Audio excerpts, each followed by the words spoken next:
Welcome to This Explainer.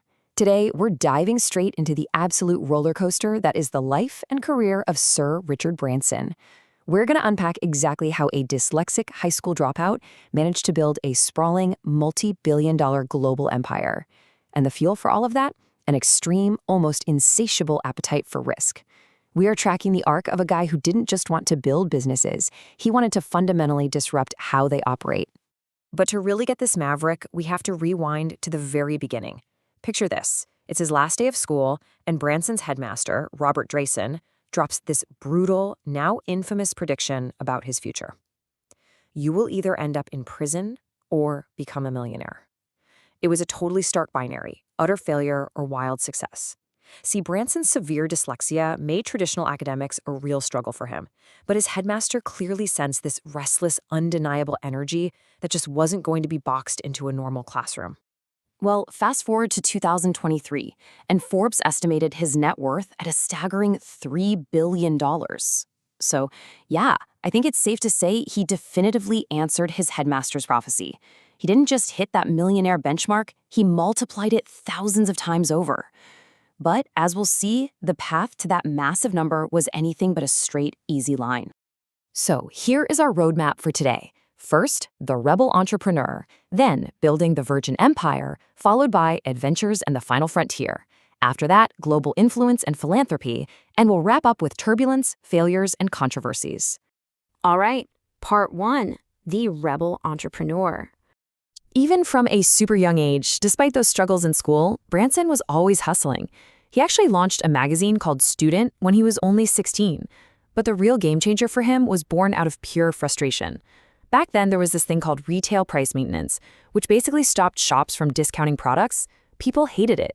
Branson saw that frustration and completely capitalized on it by selling mail-order records for way cheaper than big high-street shops like W.H. Smith. He always said there's no point starting a business unless it's out of frustration, and, well, that exact frustration is what birthed Virgin Records. But you know, that rebellious streak, it brought some massive, immediate risks. In fact, his very first major gamble almost wiped him out completely. Back in 1971, he got caught up in a massive customs sting. Basically, he was fraudulently using export documents to sell records domestically so he could dodge a 33% purchase tax. And get this, customs officials actually used invisible ink to mark the records and catch him in the act. It was a disaster. It led to a night in jail and a totally crippling 70,000-pound fine. His parents literally had to remortgage their family home just to bail him out.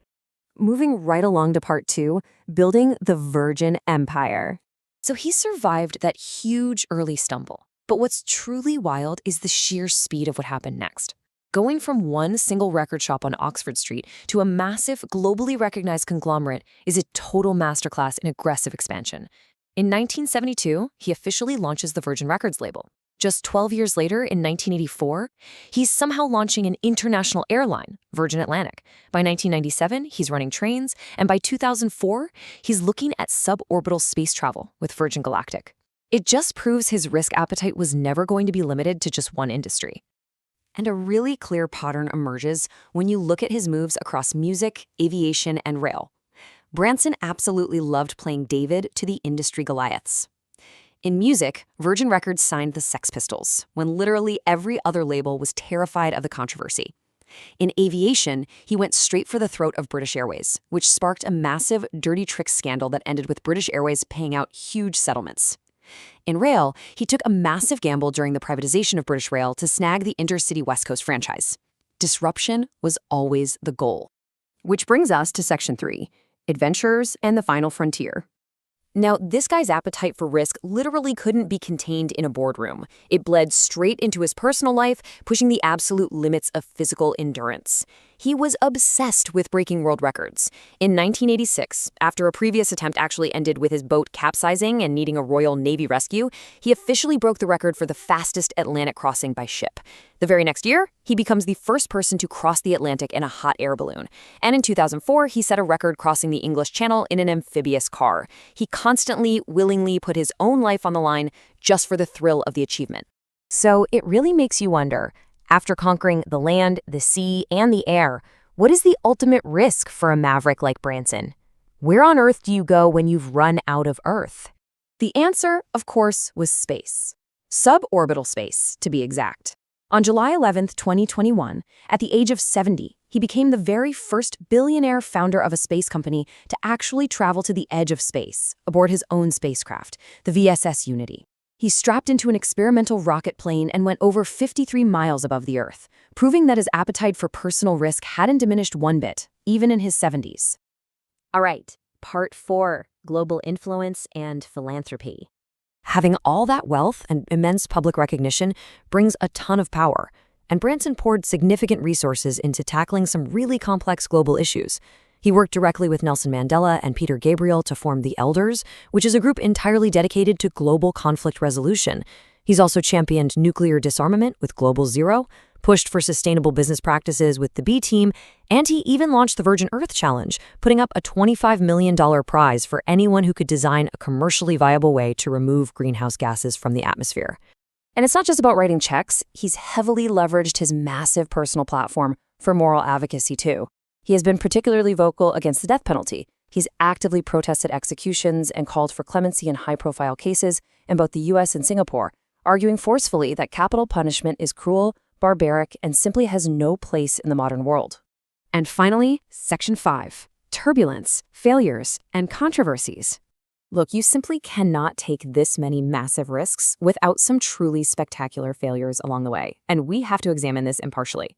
His willingness to just blindly jump into any industry definitely didn't always work out. I mean, Virgin Cola totally failed to topple Coke or Pepsi, and there was Virgin Cars, Virgin Brides, Virgin Clothing. It's a remarkably long trail of failed ventures. Though, to be fair, Branson famously views these not as defeats, but as vital learning tools, saying there is nothing wrong with making a mistake just as long as you don't repeat it. And that brings up this really fascinating clash in his public persona. On one hand, you have the celebrated, highly visible global humanitarian.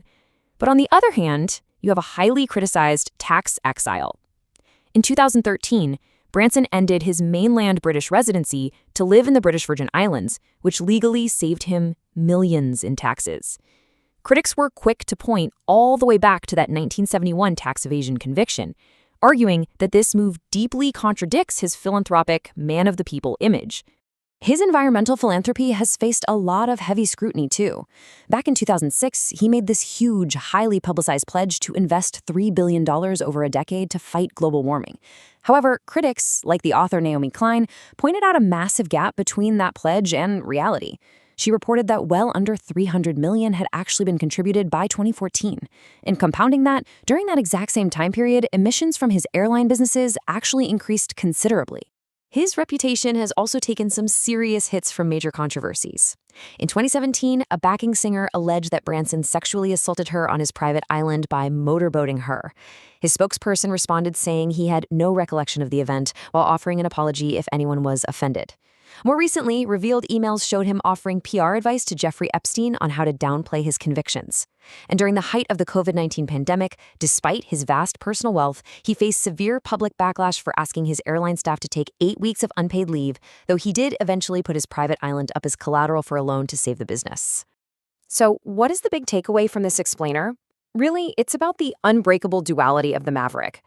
The exact same appetite for risk, that exact same disregard for the status quo that allows a guy to build a global empire from one tiny record shop, it's the very same trait that breeds massive public controversy and spectacular failures. You almost never get one without the other. Which leaves us with one final, provocative thought as we wrap things up today. When we look back and evaluate these titans of industry, can a legacy of limitless ambition ever truly be separated from the turbulence it creates? Or is that chaos simply the necessary price of disruption? Thanks for exploring this crazy journey with us today.